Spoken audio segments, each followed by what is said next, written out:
기도합니다. 하나님 감사합니다. 오늘 말씀을 통하여서 우리를 하나님의 가족으로 불러주신 하나님의 그 말씀 앞에 서로 사랑하며 살아가는 우리의 삶이 되길 소망합니다. 감사합니다. 사랑합니다. 예수님의 이름으로 기도합니다. 아멘. 옆 사람과 인사하겠습니다. 우리는 하나님의 복을 받은 사람입니다. 사랑하며 삽시다. 저와 여러분요, 복 있는 인생을 살아가는 사람들입니다. 왜냐하면요, 예수님을 인격적으로 만났고요, 주님을 나의 구주로 모시고 살아가기 때문입니다. 이렇게 주님을 인격적으로 만나고 예수님을 주인으로 모시고 살아가는 이들이 있는 곳이 있습니다. 이것이 바로 그리스도인의 공동체로요, 교회고 셀입니다. 그래서요, 성경은 다음과 같이 말씀합니다. 주님으로 인해 변화를 경험한 이들에게 당신은 혼자가 아닙니다. 당신과 함께하는 예수 그리스도를 구주로 믿는 이들이 있습니다. 자, 여러분, 에베소서 2장 4절에서 6절 말씀 한번 같이 읽어보겠습니다. 긍휼이 풍성하신 하나님이 우리를 사랑하신 그 큰 사랑을 인하여 허물로 죽은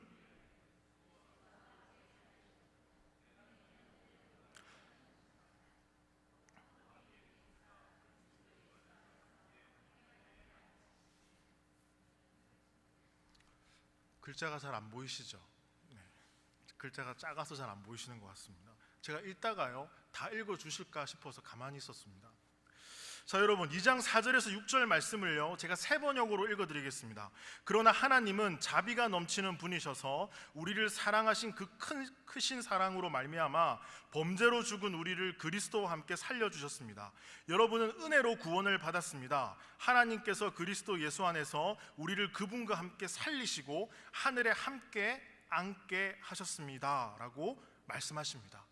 그렇게 예수 그리스도를 만나고 모시고 살아가는 사람들을요, 이 사람들이 예수 그리스도 안에서 살림을 받고 일으킴을 받고 함께 하늘에 앉았다라고 말씀합니다. 구원을 받은 한 사람 한 사람이 그리스도와 함께 하늘에 앉아있다. 자, 그러면 여러분, 지금 한번요, 우리와 함께 이 믿음의 길을 가고 있는 형제 자매들의 얼굴을 한번 떠올려 보십시오. 셀 식구들, 기간에 있는 분들, 이 형제 자매님들은요, 한 번 보고 말 사람이 아니라 앞으로 계속해서 영원히 볼 사람들이다 라는 겁니다. 그런데 솔직히 꼴 보기 싫을 때가 있으시죠? 없으신가 봅니다. 자, 그런데 말입니다, 에베소서 2장 10절 같이 한번 읽어보겠습니다. 에베소서 2장 10절 말씀, 우리는 그가 만드신 바라 그리스도 예수 안에서 선한 일을 위하여 지으심을 받은 자니, 여기까지 읽겠습니다. 우리는 그가 만드신 바라라고 말합니다. 새번역 성경을 보면 우리는 하나님의 작품이다 라고 말합니다. 그렇게 예수 그리스도를 인격적으로 만나고 교회에 모인 공동체 한 사람 한 사람들이 하나님이 만드신 작품이다 라고 말합니다. 왜 하나님의 작품이라고 표현을 할까요? 오늘 읽은 2장 19절 말씀 같이 읽겠습니다. 그러므로 이제부터 너희는 나그네도 아니요 오직 성도들과 동일한 시민이요 하나님의 권속이라. 권속은 가족을 말합니다. 하나님께서 하나님의 작품으로 우리 인생 한 사람 한 사람을 만드신 이유가 있는데, 바로 하나님의 가족으로 우리를 만들기 위해서 하나님의 작품으로 만드셨다라고 합니다. 주님을 만나서 서로 관계없던 우리들이 가족이 되었습니다. 그리고 로마서 8장 15절에 보시면 자녀로 삼으시는 영을 우리가 받아서 하나님을 아빠, 아버지라 부른다라고 말합니다. 주님으로 인해 가족이 되었죠. 그런 의미에서 저와 여러분들은요, 공동체 안에서 함께 지어져가는 존재입니다. 지어져가는 존재. 그래서 함께 지어져가는 존재가 어떠한 삶을 살아가야 되는가, 이것을 세상에 보여주고 증거하는 것이 복음을 전하는 삶이죠. 자, 그런데 우리는요, 가족이 되었는데 이 가족의 느낌을 잘 받지 못합니다. 교회에 와도 공동체 안에서도. 여기 셀 목자 성교분들이 많으시죠? 여러분들이 함께 있는 그 그 셀에서 정말 가족과 같은 끈끈함 느끼며 함께하고 계십니까? 그래서 우리는 항상 기도해야 됩니다. 하나님께서 작품으로 만들어주신 우리 한 사람 한 사람들이 서로 사랑하며 함께 지어져 갈 수 있도록 인도하여 주옵소서. 예배를 드리고 서로 사랑하고 주님이 꾸신 꿈을 꾸고 함께 사역하고 믿음이 자라고 살아가야 한다라는 것입니다. 주님께서 그리스도인들이요 공동체 안에서 자랄 수 있도록 해주신답니다. 목사님, 우리 너무나 달라요. 너무나 다양해요. 어떻게 해요? 걱정하지 마십시오. 자, 에베소서 4장 3절 말씀 넘기셔서 읽어보겠습니다. 에베소서 4장 3절 말씀 같이 한번 읽어봅니다. 시작. 성령이 하나 되게 하신 것을 힘써 지키라. 세 번역으로 읽어드리면요, 성령이 여러분들을 평화의 띠로 묶어서 하나가 되게 해주신 것을 힘써 지키세요 라고 말합니다. 하나가 되었다라고 선포합니다.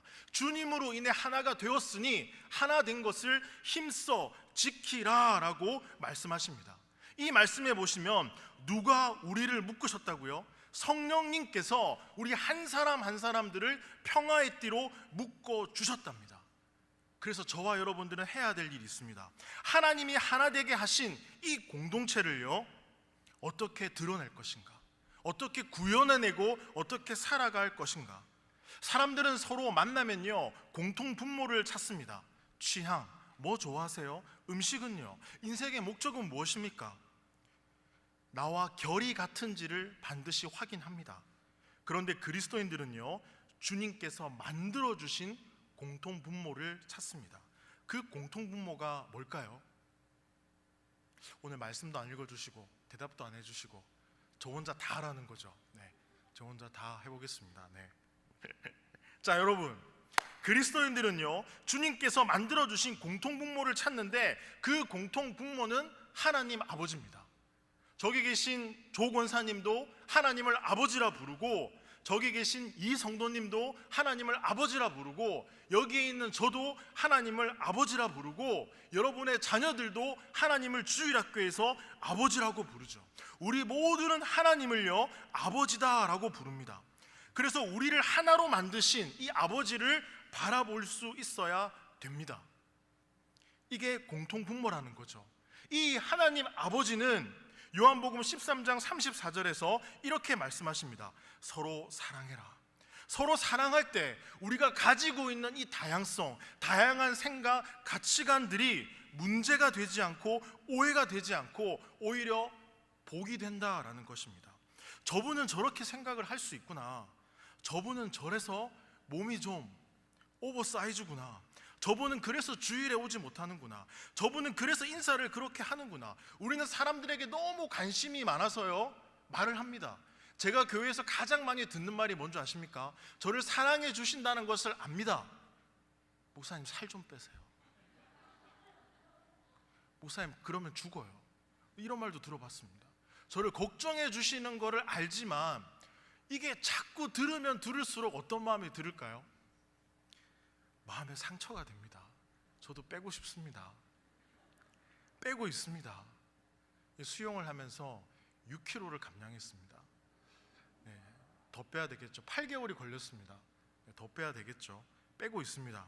그러니까 저를 보시면 살 빼세요가 아니라 목사님 건강해 보입니다.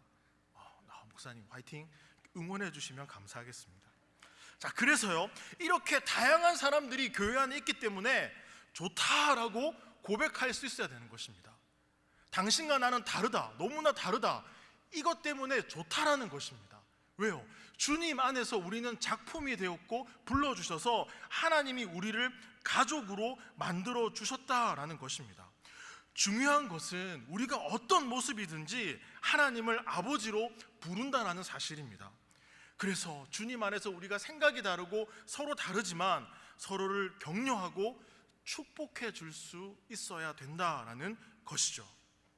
그래서 저는요 하나님을 사랑해서 생긴 이 공동체 안에서 아주 중요하게 여겨야 될 원리 한 가지를 오늘 이 시간 여러분들에게 말씀을 드리고 싶습니다. 그 원리는 다름 아닌 사랑입니다. 사랑의 원리. 형제 자매를 향한 사랑의 원리. 한 걸음 더 나아가 보면 이 사랑의 원리는 이웃 사랑의 원리가 되겠죠. 이전날 고등학교 3학년 18살인 제가 교회에 처음 왔을 때 저를 환영해 주고요, 꼭 안아주고요, 사랑한다라고 말해준 그 청소년부 예배를 잊지 못합니다. 저를 향해 두 손을 내밀고요, 당신은 사랑받기 위해 태어난 사람입니다, 이 노래를 2번이나 불러줬습니다. 태어나서 사랑한다는 말을 가장 많이 들었던 날이기도 합니다. 그래서 어린 저는요, 사랑에 대해서 생각하게 되었습니다. 사랑이 도대체 뭐길래 이렇게까지 교회에 왔는데 교회에서 사랑한다고 말하고, 당신은 사랑받기 위해 태어난 사람이라고 말하고, 와, 그렇게 축복을 해주고, 정말 교회는 사랑에 대한 전문가들이 모여있는 곳이구나, 사랑이 많은 분들이 모여있는 곳이구나. 그런데 시간이 지날수록 사랑한다고 이야기는 하는데 어떻게 사랑을 표현하고 얘기하는지 상처를 주기도 하고 그런 모습들이 많이 보이더라고요. 그래서 정말 이 사랑을 어떻게 실천하고 구현해내는가를 잘 모르는 분들이 많다라는 생각을 하게 되었습니다. 그렇지만 우리 온누리교회 성도님들은요, 주님 안에서 형제자매들을 정말 진심되게 사랑하고 계신 줄 믿습니다. 여기가 좀 크시고요. 좀. 사람들은요, 가정에서 문화를 통해서 사랑을 배웁니다. 그래서 이 사랑의 이 의미가요, 이 개념이 정의가 약간 일그러져 있기도 합니다. 사랑하니까 어쩔 수 없는 거야. 국어사전에도 나와 있듯이 소중히 여기며 가까이 두고 아끼면 될까요? 그래서 성경은 그렇게 얘기하지 않습니다. 성경은 사랑을 보여주고 가르쳐 줍니다. 자, 여러분 말씀 한 구절 찾아보겠습니다. 요한일서 3장 16절 말씀입니다. 요한일서 3장 16절 말씀, 17절, 18절, 19절 말씀까지 우리 같이 한번 읽어보겠습니다. 그가 우리를 위하여 목숨을 버리셨으니 우리가 이로써 사랑을 알고 우리도 형제들을 위하여 목숨을 버리는 것이 마땅하니라. 누가 이 세상의 재물을 가지고 형제의 궁핍함을 보고도 도와줄 마음을 닫으면 하나님의 사랑이 어찌 그 속에 거하겠느냐. 자녀들아, 우리가 말과 혀로만 사랑하지 말고 행함과 진실함으로 하자. 이로써 우리가 진리에 속한 줄을 알고 또 우리 마음을 주 앞에서 굳세게 하리니. 자, 23, 24절 마저 읽겠습니다. 그의 계명은 이것이니 곧 아들 예수 그리스도의 이름을 믿고 그가 우리에게 주신 계명대로 서로 사랑할 것이니라. 그의 계명을 지키는 자는 주 안에서 거하고 주는 그의 안에 거하시나니 우리에게 주신 성령으로 말미암아 그가 우리 안에 거하시는 줄을 우리가 아느니라. 방금 읽은 이 말씀은요, 어떻게 사랑해야 되는지에 대해서 구체적으로 우리에게 말씀해주고 있는 말씀입니다. 성경에서요, 이 사랑에 대한 말씀들이 참 많지만 방금 읽은 이 구절에서 4가지 사랑의 원리를 찾을 수 있습니다. 이 원리를 기억한다면 우리는요, 교회 안에서 형제 자매들을 충분히 사랑할 수 있다는 것입니다. 이 사랑을 기억하고 사랑을 실천할 때 세상은요, 주님을 보게 될 줄 믿습니다. 자, 요한일서 3장 16절 말씀 보십시오. 세번역으로 읽어드리면요, 그리스도께서 우리를 위하여 자기 목숨을 버리셨습니다. 이것으로 우리가 사랑을 알게 되었습니다. 사랑은 목숨을 버리는 것인데 이것이요, 희생의 의미입니다. 사랑이라는 이 단어의 의미 안에 희생이라는 것이 있다는 겁니다. 사랑은 자기를 내어줍니다. 그래서 희생의 의미가 반드시 들어갑니다. 어떤 대상을, 특별한 감정을 가지고 품고 행동하고 사랑하는 그 감정이 사랑일 수 있겠지만 희생이 없는 사랑은 사랑이 아니다라고 합니다. 그럼 여러분, 무엇을 위해 희생해야 될까요? 16절 말씀을 보시면 성경은 무엇을 위해 희생하라고 합니까? 형제 자매를 위해서 희생하십시오라고 말합니다. 공동체 안에 있는 형제 자매들을 위해서 희생하는 삶의 영역, 그 부분이 있어야 된다라는 것이죠. 여러분들, 어떤 희생을 하고 계십니까? 어떤 희생? 주님 안에서 만난 형제 자매들이 더 악해지지 않고 있는 모습 그대로 믿음이 잘 자랄 수 있고, 그 형제 자매들에게 감추어져 있는 하나님의 인도하심과 능력과 비전들을 발견할 수 있도록 도와주는 것, 기도해 주는 것, 그것이 바로 희생이다라는 겁니다. 예수님께서는요, 세리와 죄인들과 어울리고 친구가 되셨습니다. 당시 종교 지도자들은 어울리지 않았거든요. 어울린다는 것은 희생을 의미합니다. 예수님은 희생하시면서 마태복음 11장 19절에서 인자는 와서 먹고 마심에 말하기를, 보라, 먹기를 탐하고 포도주를 즐기는 사람이요 세리와 죄인의 친구로다 하니, 예수님은요 그렇게 친구가 되어주셨습니다. 함께 하셨습니다. 편견 없이 희생하며 다가가셨다라는 것입니다. 성경이 말하는 사랑은요, 환경과 형편과 상황에 상관없이 사랑하는 것을 사랑이다라고 말합니다. 여러분 가운데 희생의 사랑이 깊이 배어있기를 소망합니다. 예수님이 우리를 위해 죽으셨지 않습니까? 그 희생의 사랑. 자, 두 번째 사랑의 원리는요, 3장 18절 말씀 같이 한번 읽어보겠습니다. 자녀들아, 우리가 말과 혀로만 사랑하지 말고 행함과 진실함으로 하자. 진실이라고 하는 것은 아주 어려운 말입니다. 진실하다는 것을요, 이렇게 말씀드릴 수 있습니다. 겉과 속이 같다, 투명하다라는 거죠. 우리는요, 누군가를 사랑한다고 하면요, 자신의 유익을 먼저 생각하는 사람들이 있습니다. 사랑은 자신의 유익이 아닌 상대방의 유익, 상대방의 그 삶을 들여다볼 수 있는 것, 그것이 진정한 진실된 사랑이라는 겁니다. 지금으로부터 14년 전 한 형제와 한 자매의 결혼식이 있었습니다. 신랑은 장승범 형제, 신부는 최은미 자매였습니다. 그때 담임 목사님께서 전해주신 주례사 말씀이 베드로전서 3장에 아내는 연약한 그릇이라 였습니다. 왜 목사님께서 주례사에서 남편의 나에 대한 이야기는 안 해주시고 아내가 연약한 그릇이다 라고 왜 주례사를 준비해서 말씀해 주셨을까? 저는 주례사를 다 들으면서도 물음표가 들었습니다. 그리고 결혼 이후에도 계속해서 그 말씀을 묵상했습니다. 아내가 왜 연약한 그릇일까? 그리고 깨달은 한 가지 사실이 있습니다. 신혼을 보내면서요, 아내가 직장을 옮기고 유산을 경험하고 또 아이들을 가지고 태어나고, 그렇게 그런 아내의 모습을 보면서 아내가 조금씩 변해가는 것을 보게 되었습니다. 연애할 때의 밝았던 미소가 사라지고 있더라고요. 말투의 억양이 변해가고 있더라고요. 제가 좀 다정했거든요. 연애할 때 아내가 저에게 미스장 늘 이렇게 불렀습니다. 부드럽다고요. 그런데 그런 모습들이 아내가 사라지고 있는 거예요. 좀 강해지고, 지금은 뭐라고 하냐면, 오빠 사랑보다도 의리 아니야? 막 이렇게 얘기하더라. 아니야, 나는 인정이 안 돼. 사랑이지. 아내의 이런 삶을 보면서 목사님의 주례 말씀이 생각이 났습니다. 이 연약한 그릇을 꽃에 비유하면 꽃이 잘 자라 열매를 맺어가는 과정이 있죠. 그리고 꽃이 잘 시들어가는 과정이 있습니다.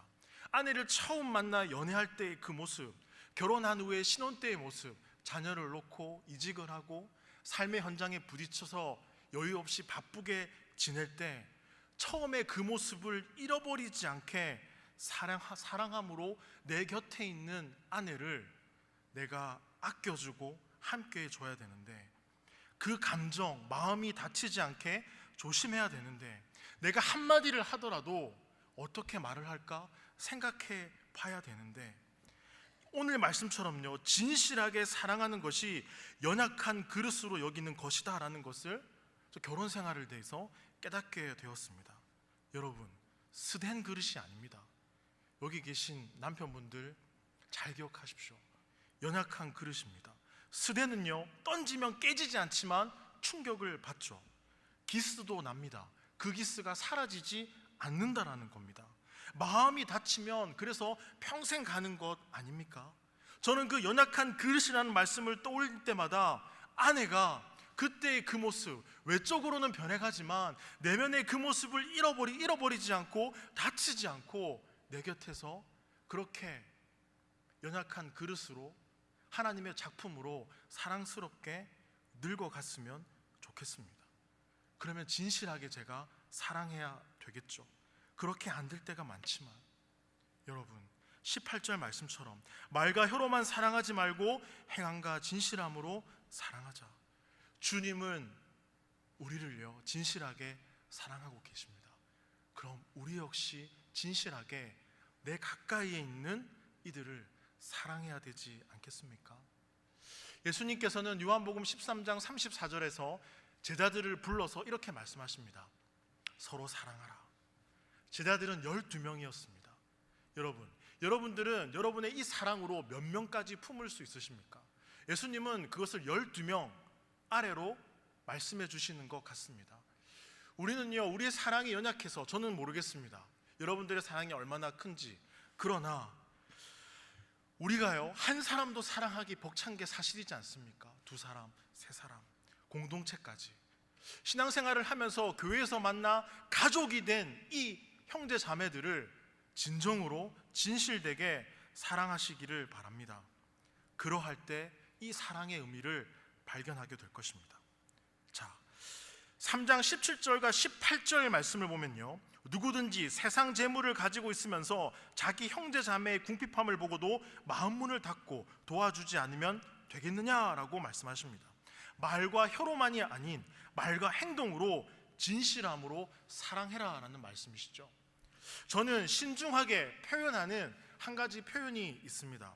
그것은 바로 기도하겠습니다입니다. 이 표현은요 그리스도인들이 말로 때우기 아주 쉬운 표현입니다. 기도하겠습니다. 기도할게요. 여러분, 기도하겠습니다 라고 말을 했다면 얼마나 기도하는지 궁금합니다. 저는요 스스로 묵상해 봤습니다. 상대방을 위해 몇 분 이상씩 기도하면 이렇게 표현해도 좋을까? 여러분 몇 분이면 될까요? 목사님 뭐 그런 걸 말하세요. 뭐 그냥 알아서 하는 거지 뭐. 여러분 최소 5분 이상은 돼야 되지 않을까요? 5분 이상. 그렇게 기도할 수 있다면 기도할게요 이 말을 자신 있게 할 수 있지 않을까요? 이렇듯 사랑은요 구체적인 행동이 필요합니다. 시간을 내어주고 상대방의 이야기를 들어주고 힘을 내라고 밥을 사주는 것처럼 사랑한다고 하면 말이 아니라 행동, 구체적인 표현이 필요하다는 거죠. 요즘 날씨가 무척 덥습니다. 1층에서 안내를 서고 있는데 얼음물을 들고 오는 분들 또 계시고요, 또 포카리 스웨트를 또 얼려서 오시는 분도 계시더라고요. 저에게 누군가 슬쩍 주고 가셨습니다. 너무 감사하더라고요. 그런 의미에서 저도 사랑을 좀 표현하고 싶습니다. 여러분 주중에 교회 올 일 있으십니까? 교회 건너편에 작은 카페가 있습니다. 제 이름으로 음료를 드십시오. 드시고요 시원하게 드시고 하루를 잘 보내시길 바랍니다. 제가 작년에 이 말씀을 드리니까 5분이 드시고 가셨습니다. 5분. 네. 이번엔 10분 정도 되지 않을까 생각해 봅니다. 네. 그렇게라도 마음을 좀 표현하고 싶습니다. 제가 신앙생활을 했던 모 교회는요 온천장 지하철역 4번 출구에 있는 부산 고운교회입니다. 고등학교 3학년 때 선임 장로님이 계셨습니다. 서창에서 박스 공장을 운영하셨습니다. 장로님께서 사랑을 어떻게 실천하는가 방법이 있으셨는데, 고등학교 3학년이 학생들이 시험을 치고 대학을 가기 전에 아르바이트를 하죠. 그러면 기간에 상관없이 이 공장에서 한 달이든 보름이든 일을 하면 장로님께서 1학년 1학기 입학금과 등록금을 무조건 주셨습니다. 아르바이트 할 만하죠? 저도 갔을까요? 안 갔을까요? 갔죠. 네. 가서 열심히 일을 했죠. 그렇게 장로님은요 다음 세대를 섬기고 사랑하고 응원해 주셨습니다.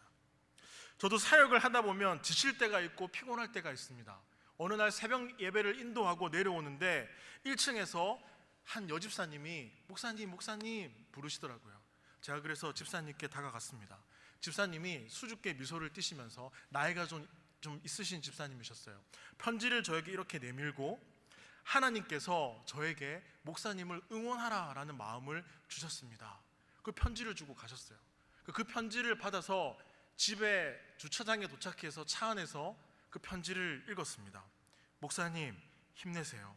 주님께서 항상 함께하고 계십니다. 기도하겠습니다. 하나님은 목사님을 많이 사랑하십니다. 편지를 읽는데 눈시울이 붉어졌습니다.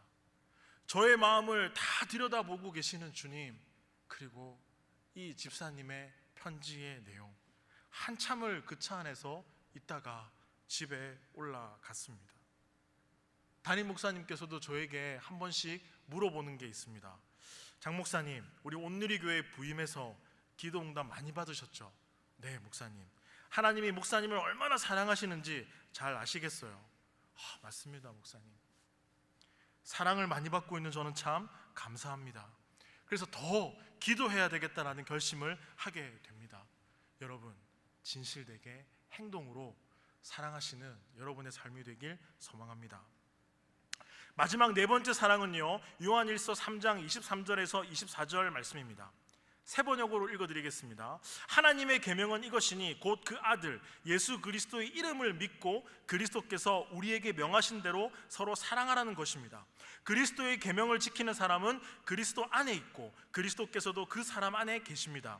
그리스도께서 우리 안에 계시다는 것을 그가 우리에게 주신 성령으로 우리는 압니다. 하나님께서 말씀하시죠.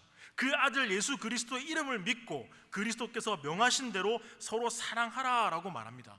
이 사랑은 우리 마음속에서 솟아나는 어떤 대상을 향한 그런 사랑이 아니라 하나님께서 우리를 사랑하셨기 때문에 다른 사람을 사랑하기로 한 결단이다라는 것입니다. 하나님이 우리를 사랑하셨기 때문에 우리도 하나님처럼 그 형제자매를 사랑하겠다는 결단이다라는 거죠. 이것이 그리스도인의 사랑이다라는 겁니다. 우리는요, 우리 마음속에 좀 여유가 있고 좀 그래서 이 사랑해야 될 마음이 생기면 누군가를 사랑해야 되지 않을까라고 생각하지만 어느 세월에 그러면 사랑하겠습니까? 그렇지 않습니까? 사랑하고 싶은 마음을 기다리면요, 사랑할 수 없습니다. 사랑은 우리 속에서 나오는 것이 아니라 하나님으로부터 오시는 겁니다. 하나님께서 우리를 사랑하셨죠. 이것이 저와 여러분의 사랑의 중심이 되어야 됩니다. 그러니 결단하셔야죠. 이런저런 핑계를 대지 않고 주님이 서로 사랑하라 라고 말씀하셨으니까 우리가 사랑하는 것입니다. 우리가 사랑하는 말씀에 순종할 때 내가 진정 변화됐구나 라는 것을 우리는 알게 될 것입니다. 내가 이런 말도 안 되는 말을 듣고 있어도 괜찮은데? 내가 이렇게 밥을 사는 거 너무 좋은데? 내가 이렇게 이 사람과 신학을 보내는 거 수다 떠는 거지만 너무 좋은데? 이렇게 웃고 넘어갈 수 있는 거 너무 좋아. 이런 대화를 할 수 있는 거 너무 좋아. 주님이 나를 사랑하고 그도 주님이 사랑하시기에 우리는 서로 사랑하는구나. 가족으로 불러주셨구나. 하나님의 작품이구나. 요한 사도는요, 요한 1서에서 성령님께서 그렇게 저와 여러분들을 바꾸셨다라고 말씀합니다. 하나님 때문에 가족이 되었습니다. 어떻게 사랑해야 되는가를 알려주십니다. 하나님께서 예수님을 우리에게 보내주셨고 십자가의 희생을 통해 희생의 사랑이 무엇인가를 보여주셨고 성령님을 통해 세상 끝날까지 함께 너를 사랑하겠다라고 말씀하시죠. 여러분, 가족인 우리가 희생이 있고 진실하고 구체적이고 예수님이 중심이 되는 그 사랑으로 서로를 사랑해 갈 때 세상은 우리의 삶을 통해 주님을 보게 될 것입니다. 교회는요, 이러한 사랑을 듣고 보고 배울 수 있는 곳입니다. 그게 저와 여러분에게 주어진 공동체다라는 것입니다. 각양각색의 사람들이 모인 곳, 다양함 가운데 은혜가 있는 곳, 예수님이 아니면 절대로 만나지 않을 사람들이 예수님으로 인해, 성령님으로 인해 평화의 띠로 묶여서 힘써 하나 된 것을 지켜나가는 곳. 그러니 부디 사랑하시다가 오해하고 실망하고 상처받고 나 시험에 들었어 라고 말하지 마시길 바랍니다. 이 과정의 긴 터널을 지나야 우리는 주님이 가르쳐 주신 희생의 사랑이 뭔지, 진실한 사랑이 뭔지, 구체적으로 어떻게 행동해야 되는지, 그리고 중심이 있는 사랑이 무엇인지를 알게 됩니다. 여러분, 그렇게 서로 사랑하며 이 믿음의 길을 걸어가시기를 소망합니다. 마음껏 사랑하십시오. 열렬히 사랑하시고요, 진실하게 사랑하시고요. 시간이 모자라지 않습니까? 그렇죠. 오늘 댁에 가시면 어떻게 해야 될까요? 웃으시는 거 보니까 답을 아시는 것 같습니다. 여러분, 그렇게 예수님께서 제자들을 향해 서로 사랑하라, 소수에 집중해라, 곁에 있는 사람을 더욱더 아끼고 함께해라, 그렇게 저와 여러분들을 가족으로 불러주셨습니다. 그 안에 우린 하나입니다. 그러니 이 하나됨을 이루어 가시는 저와 여러분의 삶이 되길 소망합니다. 말씀 기억하시면서요, 기도하겠습니다. 하나님 감사합니다. 하나님께서는 우리 한 사람 한 사람을 구원해 주셨고 불러주셨습니다. 우리를 작품이라고 말씀하십니다. 그리고 우리를 가족으로 만들어 주셨습니다. 성령의 띠로 묶어 주셨고 그 하나된 것을 힘써 지키라라고 말씀하십니다. 그리고 서로 사랑하며 살아가라라고 말씀하십니다. 주님의 그 사랑으로 사랑하며 함께 지어져 가는 우리의 삶이 되도록 인도하여 주옵소서. 주님 감사합니다. 사랑합니다. 예수님의 이름으로 기도합니다.